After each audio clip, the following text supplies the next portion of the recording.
Hi everyone, നമ്മളിന്ന് discuss ചെയ്യാനായിട്ട് പോകുന്നത് +2 അക്കൗണ്ടൻസിയിലെ ചാപ്റ്റർ 1 അക്കൗണ്ടിങ് ഫോർ പാർട്ട്ണർഷിപ്പ് എന്ന് പറയുന്ന ടോപ്പിക്കാണ്.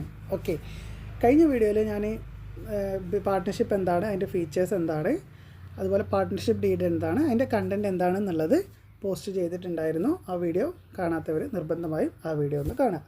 ഓക്കെ, എല്ലാവരെയും വെൽക്കം ടു നിർഭയ ലേണിംഗ് സെൻറ്ററിലേക്ക് സ്വാഗതം ചെയ്യുകയാണ്. ഓക്കെ, നമുക്ക് ഇന്ന് ടോപ്പിക്കിലേക്ക് പോവാം. ഇന്ന് നമുക്ക് ഡിസ്കസ് ചെയ്യാനായിട്ടുള്ളത് rules applicable in the absence of partnership deed എന്ന വിഷയവും അതിൻ്റെ പോയിൻറ്റ്സും, അതേപോലെ പിന്നെ നമുക്കുള്ളത് methods of preparing partners capital അക്കൗണ്ടിലുള്ള ഡിഫറൻസുമാണ് നമ്മൾ എന്ത് ചെയ്യുന്നത് ഇന്ന് ഡിസ്കസ് ചെയ്യാനായിട്ട് ഉള്ളത്. Okay, rules applicable in the absence of partnership എന്ന് പറഞ്ഞാൽ പാർട്ട്ണർഷിപ്പ് ഡീഡ് സൈലൻ്റ് ആണ് അല്ലെങ്കിൽ ആബ്സെൻ്റ് ആണ് എന്നുണ്ടെങ്കിൽ നമ്മൾ അപ്ലൈ ചെയ്യേണ്ട കുറച്ച് റൂൾസ് ഉണ്ട്. ആ റൂൾസ് എന്തൊക്കെയാണ് എന്നുള്ളതാണ് നമ്മൾ ആദ്യമായിട്ട് നോക്കാനായിട്ട് പോകുന്നത്. ഫസ്റ്റത്തെ റൂൾ എന്ന് പറയുന്നത് പ്രോഫിറ്റ് ഷെയറിംഗ് ആണ്. എന്താണ് പ്രോഫിറ്റ് ഷെയറിംഗ് എന്ന് പറഞ്ഞാൽ? പ്രോഫിറ്റ് ആയിക്കോട്ടെ ലോസ് ആയിക്കോട്ടെ നമ്മൾ എന്ത് ചെയ്യണം, ഷെയർ ചെയ്യണം എന്നുള്ളത് നമ്മൾ നേരത്തെ പഠിച്ചല്ലോ അല്ലേ. എന്താണ് പ്രോഫിറ്റ് ഷെയറിംഗ് എന്ന് പറഞ്ഞാൽ? ഈക്വലി ആണ് നമ്മളിവിടെ പ്രോഫിറ്റ് ഷെയർ ചെയ്യണത്. എങ്ങനെയാണ് ചോദിച്ചാൽ, 2 പാർട്ട്നേഴ്സ് ആണെന്നുണ്ടെങ്കിൽ 1:1 എന്ന രീതിയിലും 3 പാർട്ട്നേഴ്സ് ആണെന്നുണ്ടെങ്കിൽ 1:1 എന്ന രീതിയിലുമാണ് നമ്മളിവിടെ പ്രോഫിറ്റ് ആയിക്കോട്ടെ ലോസ് ആയിക്കോട്ടെ നമ്മളിവിടെ ഷെയർ ചെയ്യണത്. ഇതാണ് ആദ്യത്തെ പോയിൻ്റ് എന്ന് പറയുന്നത്. ഓക്കെ, രണ്ടാമത്തെ പോയിൻ്റ് എന്ന് പറഞ്ഞാൽ ഇൻട്രസ്റ്റ് ഓൺ ക്യാപിറ്റലാണ്. ഇൻട്രസ്റ്റ് ഓൺ ക്യാപിറ്റൽ എന്ന് പറഞ്ഞാൽ ഒരു ബിസിനസ്സാണ് എന്നുണ്ടെങ്കിൽ പാർട്ട്നേഴ്സ് എന്ത് ചെയ്യും, ഇൻവെസ്റ്റ് ചെയ്യും അല്ലേ, ഒരു ക്യാപിറ്റൽ ഇൻവെസ്റ്റ് ചെയ്യും. വെറുതെ അവർ ഇൻവെസ്റ്റ് ചെയ്യുമോ? അവരൊരു റിട്ടേൺ പ്രതീക്ഷിക്കില്ല, ഒരു ഇൻട്രസ്റ്റ് പ്രതീക്ഷിക്കും. അതിനെയാണ് എന്ത് പറയുക, ഇൻട്രസ്റ്റ് ഓൺ ക്യാപിറ്റൽ എന്ന് പറയുക. ഓക്കെ, ഈ ഇൻട്രസ്റ്റ് ഓൺ ക്യാപിറ്റലിന് ഒരു കുഴപ്പമുണ്ട്. എന്താ ചോദിച്ചാൽ, പാർട്ട്ണർഷിപ്പ് ഡീഡിൽ ഇൻട്രസ്റ്റ് ഓൺ ക്യാപിറ്റൽ കൊടുക്കണമെന്ന് പറഞ്ഞിരുന്നാൽ മാത്രമേ നമുക്ക് എന്ത് കൊടുക്കേണ്ട ആവശ്യമുള്ളൂ, ഇൻട്രസ്റ്റ് ഓൺ ക്യാപിറ്റൽ ഇൻട്രസ്റ്റ് കൊടുക്കേണ്ട ആവശ്യമുള്ളൂ. അല്ലാത്ത പക്ഷം ഒരു പാർട്ട്ണർ 1 കോടി റുപ്യ കൊണ്ടുവന്നാലും അയാൾക്ക് എന്ത് കൊടുക്കേണ്ടതില്ല, ഇൻട്രസ്റ്റ് കൊടുക്കേണ്ടതില്ല. ഓക്കെ, മനസ്സിലായെന്ന് വിചാരിക്കണം. അതേപോലെ പാർട്ട്ണർഷിപ്പ് ഡീഡിൽ എന്ത് പറഞ്ഞിട്ടുണ്ട്, കൊടുക്കണമെന്ന് പറഞ്ഞിട്ടുണ്ട്. പക്ഷേ എത്ര കൊടുക്കണമെന്ന് എന്ത് ചെയ്തിട്ടില്ല, പരാമർശിച്ചിട്ടില്ല, പറഞ്ഞിട്ടില്ല. എങ്കിൽ 6% ആണ് കൊടുക്കേണ്ടത്. നിങ്ങൾ പാർട്ട്ണർഷിപ്പ് ഡീഡിൻ്റെ ബേസ് ചെയ്തിട്ട് വേണം ഇത് മനസ്സിലാക്കാൻ, അല്ലെങ്കിൽ എന്ത് ചെയ്യില്ല, നിങ്ങൾക്കത് വ്യക്തമാവില്ല. അടുത്ത പോയിൻ്റാണ് ഇൻട്രസ്റ്റ് ഓൺ ലോൺ എന്ന് പറയുന്നത്. ഇൻട്രസ്റ്റ് ഓൺ ലോൺ എന്ന് പറഞ്ഞാൽ പാർട്ട്നേഴ്സിന് കിട്ടുന്നതാണ്. ഇപ്പോൾ പാർട്ട്നേഴ്സ് ക്യാപിറ്റലിന് പുറമെ ഫേമിന് എന്തെങ്കിലും അഡ്വാൻസ് ആയിട്ട് ലോൺ എന്തെങ്കിലും കൊടുത്തിട്ടുണ്ടെന്നുണ്ടെങ്കിൽ ആ ഫേം പാർട്ട്നേഴ്സിന് കൊടുക്കുന്ന ഒരു ഇൻട്രസ്റ്റാണ്. അത് പാർട്ട്ണർഷിപ്പ് ഡീഡ് ഉണ്ടെങ്കിലും ഇല്ലെങ്കിലും നിർബന്ധമായും ആ ഇൻട്രസ്റ്റ് എന്ത് ചെയ്തിരിക്കണം, പാർട്ട്നേഴ്സിന് കൊടുത്തിരിക്കണം. 6% വെച്ചിട്ടാണ് അത് എന്ത് ചെയ്യുക, പാർട്ട്നേഴ്സിന് കൊടുക്കുക. ഇത് വെദർ പ്രോഫിറ്റ് ഓർ ലോസ്, നിങ്ങൾക്ക് ഈ കേസിൽ ലാഭമാണെങ്കിലും ശരി നഷ്ടമാണെങ്കിലും ശരി നിങ്ങൾ എന്ത് ചെയ്തിരിക്കണം, whether there is a profit or not, നമ്മൾ നിർബന്ധമായും എന്ത് കൊടുത്തിരിക്കണം, പാർട്ട്നേഴ്സിന് ഈ ഇൻട്രസ്റ്റ് കൊടുത്തിരിക്കണം. നാലാമത്തെ പോയിൻ്റ് എന്ന് പറയുന്നത് ഇൻട്രസ്റ്റ് ഓൺ ഡ്രോയിങ്സ് ആണ്. നമുക്കറിയാം, ഡ്രോയിങ്സ് എന്ന് പറഞ്ഞാൽ പാർട്ട്നേഴ്സ് വിഡ്രോ ചെയ്യുന്നൊരു എമൗണ്ട് ആണെന്നുള്ളത് നമുക്കറിയാമല്ലോ. അപ്പോൾ ഈ വിഡ്രോ ചെയ്യുന്ന എമൗണ്ടിന് അവരെന്ത് ചെയ്തിരിക്കണം, നിർബന്ധമായും പലിശ കൊടുത്തിരിക്കണം. പക്ഷേ ഇതിലൊരു കണ്ടീഷൻ ആണ് കേട്ടോ. എന്താ വെച്ചാൽ അതും പാർട്ട്ണർഷിപ്പ് ഡീഡിൽ പറഞ്ഞിട്ടുണ്ടെങ്കിൽ മാത്രമേ എന്ത് ചെയ്യാൻ എന്ത് ചെയ്യേണ്ട ആവശ്യമുള്ളൂ, ഇൻട്രസ്റ്റ് ഡ്രോയിങ്സിന് കൊടുക്കേണ്ട ആവശ്യമുള്ളൂ. പാർട്ട്നേഴ്സ് കൊടുക്കേണ്ട ആവശ്യമുള്ളൂ. പാർട്ട്ണർഷിപ്പ് ഡീഡിൽ പറഞ്ഞിട്ടില്ല എന്നുണ്ടെങ്കിൽ അത് നോ എന്ന് തന്നെയാണ് അതിൻ്റെ ഉത്തരം. ദെൻ ലാസ്റ്റ് ആണ് 5th പോയിൻ്റാണ് റെമ്യൂണറേഷൻ ടു പാർട്ട്നേഴ്സ് എന്ന് പറയുന്നത്. എന്താ റെമ്യൂണറേഷൻ എന്ന് പറഞ്ഞാൽ? ഒരു സാലറി, ഒരു കമ്മീഷൻ, അങ്ങനെ എന്തെങ്കിലും പാർട്ട്നേഴ്സിന് കൊടുക്കുക. അതിനാണ് എന്ന് പറയുക, റെമ്യൂണറേഷൻ എന്ന് പറയുക. ഇവിടെയും നമ്മൾ മനസ്സിലാക്കേണ്ടത് പാർട്ട്ണർഷിപ്പ് ഡീഡ് സൈലൻ്റ് ആണെന്നുണ്ടെങ്കിൽ റെമ്യൂണറേഷൻ്റെ കണ്ടീഷനിൽ എന്താണ്, നോ ആണ്, അവർക്കത് കിട്ടില്ല. ഇതെല്ലാം നിങ്ങൾ മനസ്സിലാക്കേണ്ടത് പാർട്ട്ണർഷിപ്പ് ഡീഡിൻ്റെ ബേസിലാണ്. അതിന് ബേസ് ചെയ്തിട്ടാണ് ഓരോ പോയിൻറ്റ്സും പോകുന്നത്. ഓക്കെ, നമ്മളൊന്നും കൂടെ പറഞ്ഞു വരാം. ഒന്നാമത്തെ പോയിൻ്റ് എന്ന് പറഞ്ഞത് പ്രോഫിറ്റ് ഷെയറിംഗ് ആണ്. നമ്മൾ പറഞ്ഞു ഈക്വലായിട്ടാണ് പ്രോഫിറ്റ് ഷെയർ ചെയ്യേണ്ടത് എന്ന് പറഞ്ഞു. അതായത് 2 പാർട്ട്നേഴ്സ് ഉണ്ടെങ്കിൽ 1:1 എന്ന റേഷ്യോയിലാണ് ഷെയർ ചെയ്യേണ്ടതെന്ന് പറഞ്ഞു. രണ്ടാമത്തെ പോയിൻ്റ് എന്ന് പറയുന്നത് ഇൻട്രസ്റ്റ് ഓൺ ക്യാപിറ്റലാണ്. ഇൻട്രസ്റ്റ് ഓൺ ക്യാപിറ്റൽ എന്ന് പറഞ്ഞാൽ പാർട്ട്ണർഷിപ്പ് ഡീഡിൽ പറഞ്ഞിട്ടുണ്ട് എന്നുണ്ടെങ്കിൽ പാർട്ട്നേഴ്സിന് എന്ത് കിട്ടും? ഇൻട്രസ്റ്റ് കിട്ടും. അവർ കൊണ്ടുവന്ന ആ ക്യാപിറ്റലിന് ഇൻട്രസ്റ്റ് കിട്ടും. ഇത് ഷുവറായിട്ട് ഒരു 4 മാർക്കിന് ചോദിക്കുന്ന ഒരു ക്വസ്റ്റ്യനാണ്. അതാണ് ഞാൻ വീണ്ടും അത് റിപ്പീറ്റ് ചെയ്യുന്നത്. ഓക്കെ, ഇതിന് തേർഡ് വൺ എന്ന് പറയുന്നത് ഇൻട്രസ്റ്റ് ഓൺ ലോണാണ്. അത് പാർട്ട്നേഴ്സിന് കിട്ടേണ്ടതാണ്. അത് പാർട്ട്ണർഷിപ്പ് ഡീഡിൽ ഉണ്ടെങ്കിലും ഇല്ലെങ്കിലും ആ ലോൺ ഇൻട്രസ്റ്റ് എന്ത് ചെയ്തിരിക്കണം? പാർട്ട്നേഴ്സിന് കൊടുത്തിരിക്കണം. ഫോർത്ത് വൺ എന്ന് പറയുന്നത് ഇൻട്രസ്റ്റ് ഓൺ ഡ്രോയിങ്സ് ആണ്. ഡ്രോയിങ്സ് എന്ന് പറഞ്ഞാൽ നമ്മൾ വിഡ്രോ ചെയ്യുന്നതിൻ്റെ ഒരു ഇൻട്രസ്റ്റ് നമ്മൾ കൊടുക്കുന്നതാണ്. അതും പാർട്ട്ണർഷിപ്പ് ഡീഡിൽ ഉണ്ടെങ്കിൽ മാത്രം എന്ത് ചെയ്താൽ മതി? പാർട്ട്നേഴ്സ് കൊടുത്താൽ മതി. ഫിഫ്ത്ത് പോയിൻ്റ് എന്ന് പറയുന്നത് റെമ്യൂണറേഷൻ ടു പാർട്ട്നേഴ്സ് ആണ്. റെമ്യൂണറേഷൻ ടു പാർട്ട്നേഴ്സ് എന്ന് പറഞ്ഞാൽ പാർട്ട്ണർഷിപ്പ് ഡീഡ് സൈലൻ്റ് ആണെന്നുണ്ടെങ്കിൽ റെമ്യൂണറേഷൻ്റെ കേസ് എന്താണ്? നോ ആണ്. അത് അവർക്ക് എന്ത് ചെയ്യില്ല? അത് കിട്ടില്ല.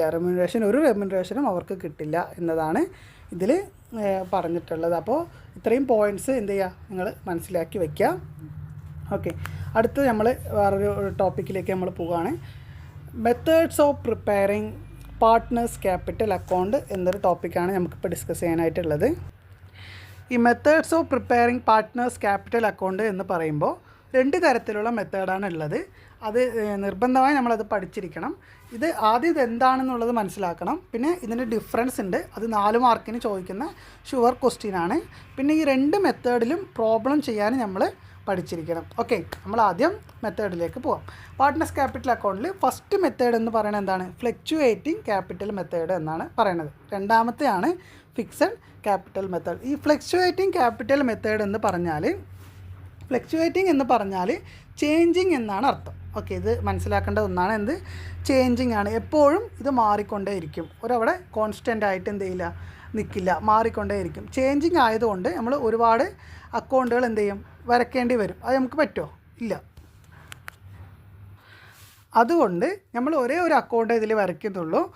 അത് നമ്മൾ ഒരു അക്കൗണ്ടേ ഉള്ളൂ എന്നുള്ളത് നമുക്ക് മനസ്സിലാക്കണം. ആ അക്കൗണ്ടാണ് പാർട്ട്നേഴ്സ് ക്യാപിറ്റൽ അക്കൗണ്ട് എന്ന് പറയുന്നത്. എന്തൊക്കെയാണ് നമ്മൾ പഠിച്ചു? ഫ്ലക്ച്വേറ്റിംഗ് ക്യാപിറ്റൽ മെത്തേഡിൽ ചേഞ്ചിങ് ആണ്. ഒരു അക്കൗണ്ട് ഇതിലുള്ളൂ. അതിൻ്റെ അക്കൗണ്ടിൻ്റെ പേരെന്താണ്? പാർട്ട്നേഴ്സ് ക്യാപിറ്റൽ അക്കൗണ്ട് എന്ന് പറയുന്ന അക്കൗണ്ടാണ്. രണ്ടാമത്തെ അക്കൗണ്ടാണ് ഫിക്സഡ് ക്യാപിറ്റൽ മെത്തേഡ് എന്ന് പറയുന്നത്. ഓക്കെ, ഫിക്സഡ് ക്യാപിറ്റൽ മെത്തേഡിൽ 2 അക്കൗണ്ടാണ് ഉള്ളത്. ഒന്ന് പാർട്ട്നേഴ്സ് ക്യാപിറ്റൽ അക്കൗണ്ടും പാർട്ട്നേഴ്സ് കറണ്ട് അക്കൗണ്ടുമാണ് ഇതിലുള്ളത്.